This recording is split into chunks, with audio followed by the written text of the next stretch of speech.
Hello my dear friends, स्वागत है आप सबका आज के इस वीडियो लेक्चर के अंदर। तो बेसिकली अभी हम पढ़ रहे हैं क्रिया शारीर, और क्रिया शारीर के अंदर हमने बेसिक इंट्रोडक्शन टू क्रिया शारीर और जो त्रिदोष सिद्धांत है, जो सबसे ब्यूटीफुल और मोस्ट इंपॉर्टेंट जो है सिद्धांत है, वो हमने डिस्कस किया था। तो उसके अंदर जो आता है, तीन दोष निकल के आए थे, वात दोष, पित्त दोष और कफ दोष। तो आज के इस वीडियो लेक्चर के अंदर हम सबसे पहले जो वात दोष है उसके बारे में इन डेप्थ के अंदर डिस्कस करने वाले हैं। और आज के इस पर्टिकुलर वीडियो लेक्चर को देखने के बाद आप वात दोष की निरुक्ति, वात दोष की गुणाज, उनके जो कर्म और उनकी वृद्धि और क्षय के लक्षणों के बारे में जान पाओगे और अच्छे से समझ पाओगे। तो स्वागत है आप सबका आज के इस वीडियो लेक्चर के अंदर। सब्जेक्ट है क्रिया शारीर, टॉपिक का नाम है वात दोष। मेरा नाम है भूपेंद्र सिरवी। तो चलिए आज के इस वीडियो लेक्चर को शुरू करते हैं। तो आज के इस पर्टिकुलर क्लास के अंदर क्या क्या जो टॉपिक होने वाले हैं, पहला है व्युत्पत्ति यानी कि डेराइवेशन। माय डियर फ्रेंड्स, ये जो स्लाइड है ये जो इसलिए इंपॉर्टेंट है क्योंकि जब आप एग्जाम के अंदर अगर आपके पास कोई सवाल आता है लिखने के लिए वात दोष से रिलेटेड, तो आपको यही अगर पॉइंट वाइज मेंशन करके लिखते जाओगे तो आपको एक्स्ट्रा बेनिफिट होगा। इसीलिए मैंने यहाँ पर भी ये पॉइंट मेंशन किए हैं और मैं चाहूंगा कि आप इन पॉइंट को जो है अपने आंसर के अंदर भी इंक्लूड करो। तो सबसे पहले हम व्युत्पत्ति डेरिवेशन देखेंगे, फिर निरुक्ति, फिर जनरल लोकेशन, फिर general properties, general functions of वात दोष, और फिर वात दोष फर्दर पांच टाइप के होते हैं, तो उनके बारे में भी हम बात करेंगे। बट ये जो लास्ट वाला पॉइंट है इसके लिए मैं पर्टिकुलर सेपरेट एक वीडियो लेक्चर अपलोड करूंगा, क्योंकि ये जो वात दोष है ना, हमको इन डेप्थ के अंदर अच्छे से पढ़ना है। तो अगर मैंने इस पॉइंट को इंक्लूड किया तो ये वीडियो लेक्चर थोड़ा लंबा हो जाएगा, तो उसके लिए उसको हम नेक्स्ट वीडियो लेक्चर के अंदर देखेंगे। तो सबसे पहले व्युत्पत्ति देखते हैं यानी कि डेराइवेशन देखते हैं वात दोष का। रूट वर्ब वर्ड वात इज तत्र वा गति गंधनयोर इति धातु या वा गति गंधनयोर इति वातः। मीनिंग ऑफ गति इज मूवमेंट एंड गंधन is enthusiasm needed to start any work. My dear friends, यहाँ पे मैं आपको एक बेसिक बता देता हूँ कि देखो वात दोष जो है ना, अपने माइंड के अंदर एक ऐसा सोच लो कि एक व्हीकल है बॉडी के अंदर। ठीक है, वो व्हीकल कोई सा भी हो, आपकी फेवरेट कार ले लो, बाइक ले लो, जो भी है वो एक व्हीकल है, और उस व्हीकल के थ्रू ही जो बॉडी की जितने भी बेसिक एलिमेंट्स हैं या जो भी धातुज हैं या जो भी नरिशमेंट है, वो उनके थ्रू ही ऑल ओवर बॉडी के अंदर सर्कुलेट होता है। या दूसरे वर्ड्स के अंदर हम इसको ऐसा बोल सकते हैं कि बॉडी के अंदर जिधर भी मूवमेंट हो रहा है उधर वात का इन्वॉल्वमेंट है। ठीक है, तो आपको इतना सा बेसिक अंडरस्टैंडिंग रख के इसको आगे बढ़ना, ये आपके अंडरस्टैंडिंग के लिए मैंने बताया है। ठीक है, तो इसकी जो व्युत्पत्ति यानी कि डेरिवेशन क्या है, वा गति गंधनयो इति वातः। अब थोड़ा सा देखते हैं कि वात है क्या एक्चुअली के अंदर। वात बोल दिया, ठीक है, बट है क्या, थोड़ा इन डेप्थ में अंदर देखें तो यदुच्छ्वासम प्रश्वास उन्मेष निमेष आंकुचन प्रसारण गमन प्रेरण धारणादित्वाय वीर्यम स्पर्शम स्पर्शनम च यदिक्वितक्तम यदुच्यते मेहांति च अगुणिनी श्रोताम शीतदांतरिक्षम शब्दः श्रोत्रम च यत्रो प्रकृत प्रधानम बुद्धिर्मनश्च। चरक शारीर स्थान के अंदर ये जो इसका मेंशन है, मैं आप इसके बारे में आप टेंशन मत लो, याद नहीं करना है, बस अंडरस्टैंडिंग के लिए देखो। रेस्पिरेशन, ट्विंकलिंग ऑफ आईज यानी कि आंखों का जो हम करते हैं, contraction and relaxation of muscle movement, है ना, और क्या बोलता है, retention along with the touch and tactile sensation are वायवीय प्रेडोमिनेंसी इन वायु महाभूत। ये जितने भी है यानी कि हमको टच हुआ या स्पर्श हुआ, आंखों का पलक झपकाना, रेस्पिरेशन श्वास लिया, अंदर लिया, बाहर छोड़ा, इंस्पायरेशन एक्सपायरेशन, मसल का कॉन्ट्रैक्शन होना, मसल का रिलैक्सेशन होना, इन सब के अंदर जो है वात इन्वॉल्वमेंट होता है, और उसका ही जो प्रीडोमिनेंट होता है वायु महाभूत। ये जो पांच महाभूतों में से जो वायु महाभूत होता है वो यहाँ पे प्रीडोमिनेंस होता है। My dear friends, the vacant space big and small challenge along with the sound and auditory sense are अंतरिक्ष प्रीडोमिनेंस इन आकाश महाभूत। और जो ये कानों के द्वारा सुनाई देता है हमको, या बॉडी के अंदर जिधर भी एम्प्टी स्पेस है उसको जो आकाश महाभूत की वहां पे प्रधानता होती है। Whatever impulse in the principal one along with the intellect and mind, the one which initiates the movement and enthusiasm required to the body is called as vata। यानी कि मैंने आपको पहले ही बोला कि वो जो भी एंटिटी है जो बॉडी के अंदर मूवमेंट के लिए रिस्पॉन्सिबल है या एंथुजियाज्म के लिए रिस्पॉन्सिबल है, वो वात है। बेसिक सी अंडरस्टैंडिंग यही है। ठीक है, आगे बढ़े तो नेक्स्ट देखते हैं कि स्पेशल लोकेशन ऑफ वाता। वैसे सब दोष जो है वो पूरी बॉडी के अंदर होते हैं, बट हर एक दोष के पर्टिकुलर कुछ साइट्स होते हैं। तो उसके अंदर हम वात का देखते हैं। Shloka must and should compulsory by heart है, पक्वाशय कटि शक्ति श्रोत्र अस्ति स्पर्शेन्द्रियम स्थानम वातस्य तत्रापि पक्वाधानम विशेषतः।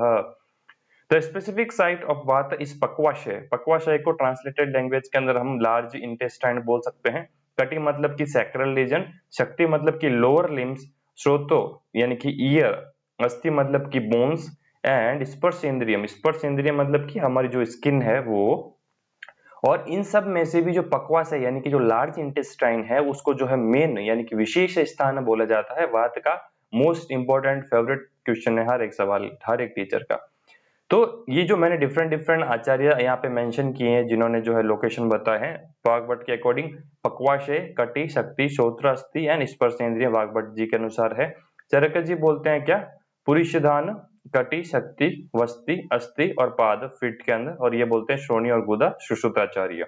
The specific site of vata in the body are pakvashaya according to Charak और वाग्भट। अकॉर्डिंग टू चरक और वाग्भट के हिसाब से आपको ध्यान रखना है पक्वाशय जो है विशेष स्थान होता है वात का। ठीक है, ये टेबुलर फॉर्म से आपको समझने के अंदर अंडरस्टैंडिंग होगी जो डिफरेंट आचार्य है वो। और ये स्लाइड इसलिए इंपॉर्टेंट है क्योंकि यूजी लेवल में नहीं आता, लेकिन जब आप कंपटीशन एग्जाम की प्रिपरेशन करोगे तो वहां पे ये सवाल आ जाता है, वहां पे ये पॉइंट बहुत ज्यादा इंपॉर्टेंट हो जाते हैं कि सुश्रुत के अकॉर्डिंग वात का जो है मेन लोकेशन क्या है। ठीक है, तो आपको अंडरस्टैंडिंग होना चाहिए। नेक्स्ट देखते हैं कि जनरल प्रॉपर्टीज ऑफ वात दोष। अब नॉर्मल प्रॉपर्टीज क्या है, रुक्ष शीतो लघु सूक्ष्मश्चलो अथ विशद खरः विपरीते गुणे द्रव्य मारुतः सॉरी संप्रशामयति तत् रुक्ष लघु शीत खर सूक्ष्मश्चलो अनिलः। आप अगर अष्टांग हृदय सूत्र स्थान वाला श्लोका याद कर लेते हैं, ये इतना सा आधी लाइन का, उतना ही हमारे लिए सफिशिएंट है। अगर नहीं, अगर आपको ज्यादा करना है तो ये चरक वाला भी श्लोक आपको कर सकते हो। वाता इज हैविंग प्रॉपर्टी लाइक रुक्ष शीत, तत्र रुक्ष लघु शीत खर सूक्ष्म चल अनिल। अनिल तो वात का ही सिनोनिम होता है। Commentator explain that if these properties are disturbed become responsible for the disbalance of the health. यानी कि अगर इसमें से कुछ भी बैलेंस्ड इनबैलेंस्ड हो गया, यानी कि रुक्ष लघुता शीत, ये अगर इनमें इनबैलेंस हुआ तो हमारी बॉडी के अंदर जो है हेल्थ में भी डिस्टर्बेंस होगा। अब ये रुक्ष लघु शीत खर क्या है अभी आपको नहीं पता, तो चलिए इनको थोड़ा डिटेल के अंदर देखते हैं कि ये पर्टिकुलर रुक्ष होता क्या है। तो रुक्ष मतलब की dryness, this is a pathologically and clinically important property. This quality kept balance with the snigdhata. एक तरफ बॉडी के अंदर जितनी भी स्निग्धता है ना, उसको जो है ये ड्राइनेस जो रुक्षण है उसको बैलेंस करके रखता है। और पैथोलॉजिकली और क्लिनिकली ये बहुत ज्यादा इंपॉर्टेंट होता है। शीत मतलब की कोल्डनेस, ठीक है। Clinically this quality is important as little increase in this property lead to arrest of movement, disbalance, उष्णत्व। ठीक है, तो ये जो शीत होती है अगर इसके अंदर कुछ थोड़ा बहुत भी बढ़ावा हो गया तो ये जो मूवमेंट्स जो है बॉडी के अंदर उनको अरेस्ट कर सकता है, ये होता है शीत। लाइटनेस, लघुता बोलते हैं lightness, this property is important as is balance the heaviness. Body की हैवीनेस को बैलेंस करने के लिए लाइटनेस, लघुता होती है। माइन्यूटनेस मतलब कि सूक्ष्म मतलब कि बॉडी के जो स्मॉल से स्मॉल स्रोतस है, चैनल्स है, पॉइंट्स है, वहां तक ये जो है पहुंच पाए, ये इसके लिए जो है सूक्ष्म क्वालिटी बहुत इंपॉर्टेंट होती है। नेक्स्ट है मूवमेंट यानी कि चल, मैंने बोला due to this property it induce the control all the sorts of movement in living body. It is for the reason vata is called as representative of chanchalatva of living body. हमारी body movement कर पा रही है, गति कर पा रही है, गमन कर पा रही है, वो सब इस चल गुण की वजह से है जो कि वात का है। विशद मतलब कि क्लियर, इसके अंदर वैसे भी अमूर्त है, दिखता कुछ नहीं है, तो ये विशद है, क्लियर है। और रफ यानी कि खर जिसको बोलते हैं, as polishing paper make surface of an object smooth due to the rough quality surface the tissue in contact remain smooth. है ना, एक रफ अगर आपने कुछ लिया हो, आपने देखा कलर से पहले एक दीवार पे वो रफ जो है उसको रब करते हैं जिससे कि वो दीवार स्मूथ हो जाती है एकदम से ना। वैसे ही ये वात का जो खर गुण है यानी कि जो रफ वाला गुण है, इसकी वजह से जो भी टिश्यूज, जो भी ऑर्गन इसके कांटेक्ट में है वो सारे जो है स्मूथ बने रहते हैं। वायु कंटेन दीज क्वालिटीज बिकम कुपित by the seven of द्रव्य containing these qualities and by adopting the karmas of these qualities। अगर आपने सिमिलर चीजें किया, यानी कि आपने हल्का लघु खाना खाया या रफ या क्लियर या मूवमेंट ज्यादा किया, आप व्यायाम ज्यादा किया, आप ज्यादा भागे, तो उसके अंदर आपके बॉडी के अंदर मूवमेंट बढ़ जाएगा। छोटा सा एग्जांपल ये है कि जब हम व्यायाम करते हैं, जब हम एक्सरसाइज करते हैं, तो हमारी हार्ट बीट बढ़ जाती है, आपने देखा होगा। तो वो क्या हो गया, मूवमेंट बढ़ गया बॉडी के अंदर, चंचलत्व बढ़ गया, चलत्व बढ़ गया बॉडी के अंदर। वो क्यों हुआ, वात दोष की वजह से हुआ। बेसिक सा एग्जांपल है, समझा होगा आई होप। ठीक है। By the 7 of gunas which are opposite to these rukshadi and the karmas opposite to this effect, these rukshadi गुणवायु gets specified। अगर आपने इनके सेम सिमिलर गुण और कर्म किए तो आपका वात बॉडी में बढ़ जाएगा, लेकिन अगर आपने इनका ऑपोजिट किया तो वात जो है कम हो जाएगा या बैलेंस रहेगा। ठीक है। नेक्स्ट देखते हैं कि इसका फंक्शन क्या है, नॉर्मल फंक्शन क्या है वात दोष के। ये वाला जो श्लोक है माय डियर फ्रेंड, सेकंड वाला, उत्साह उच्छ्वास निश्वास नहीं ये भी नहीं है, एक मिनट, नेक्स्ट होगा शायद, हाँ यहाँ पे है। बट पहले बेसिक अंडरस्टैंडिंग के लिए हम जनरल फंक्शंस ऑफ वात दोष यहाँ पे देख लेते हैं। सर्वा ही चेष्टा वातेन स प्राण प्राणिनाथ स्मृतः तेनेरेव रोगा जायन्ते तेन चैव उपरुध्यते। तो all kind of movement are due to vata dosha. This is the reason behind calling this dosha as life of any living being. All diseases are due to the vitiation of these dosas of an extent where a person may face death. इसको वात दोष को बहुत ज्यादा important देते हैं। आचार्य चरक भी वात कला कलिया अध्याय, एक चैप्टर का नाम पूरा वात पे डिनोट किया है और उसके अंदर वात के बारे में इन डेप्थ के अंदर उन्होंने डिस्कस किया है चरक संहिता सूत्र स्थान के चैप्टर के अंदर। और वो इतना इसको इंपॉर्टेंस इसलिए देते हैं कि अगर वो व्हीकल ही बंद हो गया तो जो बॉडी की एंटिटीज बाकी कितनी भी सही हो ना, वो पहुंच ही नहीं पाएगी अपने रेस्पेक्टिव स्थान पे, तो फिर क्या ही फायदा हो जाएगा। आप कितने भी अच्छे से तैयार होकर घर पे बैठे हो, अगर आपकी स्कूल बस ही नहीं आएगी आपको लेने के लिए तो आप कैसे जाओगे स्कूल को, है ना। तो ये इसलिए जो है वात दोष बहुत ज्यादा इंपॉर्टेंट होता है। उत्साह श्वासानि श्वास चेष्टा धातु गति समा समो मोक्ष गति मताम वायो Karma विकारजम। Non-vitiated vata bring enthusiasm in work, make body function such as the respiration to be normal, develops all the body organs and their full growth and body function are observed to the grow comfortably। अगर वात normal condition के अंदर है तो वो जो भी काम कर रहे हो आप उसके अंदर जो है एंथुजियाज्म लेके आता है, उसके अंदर उत्साह लेके आता है और बॉडी के जितने भी एंटिटीज हैं उनको जो है पर्टिकुलर फुल ग्रोथ के लिए और कंफर्टेबली ग्रोथ के लिए जो ये वात दोष हेल्प करता है। नेक्स्ट देखते हैं ये वाला श्लोक माय डियर फ्रेंड्स, मैं बोल रहा था उत्सावासनी श्वास चेष्टा वेग प्रवर्तने सम्यगत्या च धातूनाम अक्षानाम पाटवेन च, है ना। उत्साह उच्छ्वासनि श्वास चेष्टा वेग प्रवर्तने सम्यक गत्या च धातूनाम अक्षानाम पाटवेन च। Vakpata added only blinking of eyes leads are extra function, other function the similar to the चरक। आचार्य चरक ने यहाँ पे पिछली स्लाइड में जो बोले ना यहाँ पे उनसे बस उन्होंने एक एक्स्ट्रा ऐड किया वाग्भट ने, वो है आंखों का पलक झपकाना यानी कि ब्लिंकिंग ऑफ आईज। अब ये वाला जो श्लोक है माय डियर फ्रेंड्स बड़ा वाला, ये भी बहुत इंपॉर्टेंट है और अगर आपने ये कर लिया तो आपका पीजी तक भी आप वात फंक्शन के बारे में अटकने वाले नहीं हो, कहीं पर भी आपको इन डेप्थ के अंदर मैक्सिमम इन डेप्थ लेवल ये वाला श्लोक है।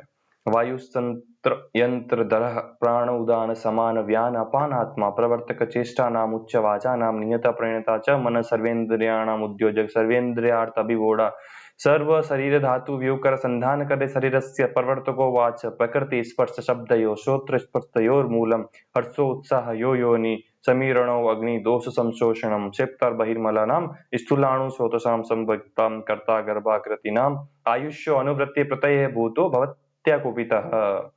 चरक संहिता सूत्र स्थान का जो चैप्टर है वात कला कलिया अध्याय, उसके अंदर इन डेप्थ के अंदर वात दोष के बारे में बोला है। अगर आपको एंथुजियाज्म है वात को ज्यादा जानने के लिए तो आप वो पर्टिकुलर चरक संहिता का चैप्टर भी पढ़ सकते हो, और नहीं तो ये वाला श्लोक मोस्ट इंपोर्टेंट है, हमने किया था फर्स्ट ईयर के टाइम पे, हमको उसको बहुत बेनिफिट हुआ था। एक दिन में नहीं होगा, टाइम लगेगा, बट एक बार ट्राई करो हो जाएगा। ठीक है। वाता is controller of both structural and functional aspects of the body. तंत्र मीन्स टेक्निक्स, यंत्र means machineries aspect of the bodies. So Vata is one which is useful for both structural and functional aspect of the body. It is divided into 5 types, namely Pran, Udan, Saman, Vyan or Apan. All kind of action in the body are originated from this Vata. It is having control on mind and शरीर, तो उनके ऊपर जो इसका control होता है। तो body के अंदर जितने भी एंथुसियाज्म का काम हो गया, चाहे मूवमेंट का काम हो गया, चाहे कंट्रोल करने का काम हो गया, सारा कौन करता है? वात दोष करता है। इन दोनों में से भी ये वाला उत्साह उच्छ्वासानि श्वास चेष्ट वेग प्रवर्तन, ये वाला बहुत इंपॉर्टेंट श्लोक है, compulsory must and should by heart होना चाहिए। नेक्स्ट देखते हैं कि इंपॉर्टेंस ऑफ वात दोष। हमको वैसे तो पता चल गया मूवमेंट के लिए, बट क्या है? पित्तम पंगु कफ पंगु पंगवो मलधातवः वायुना यत्र नीयते तत्र गच्छति मेघवत्। Dosas like Pitta and Kapha are lame. Malas and Dhatus are also lame. Vayu is having movement. With the help of Vayu only movement of other doshas, Dhatus and Malas are possible. As cloud move wherever air takes them.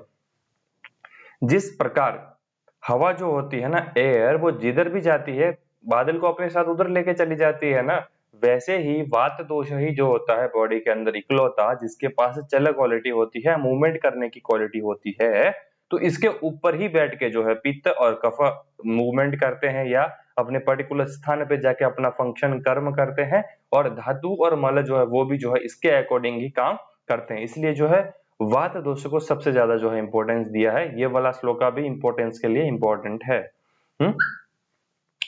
Next देखते हैं characteristics of increased वात दोष। अगर body के अंदर वात दोष बढ़ गया तो आपको कौन कौन से फीचर देखने को मिलने वाले हैं? तो वृद्धस्तु कुरुतै अनिलः काश्य काष्ण उष्ण कामित्व कंपानः शकृत ग्रहण बलनेन्द्रिय भ्रंश प्रलापः ब्रह्मदीनतः।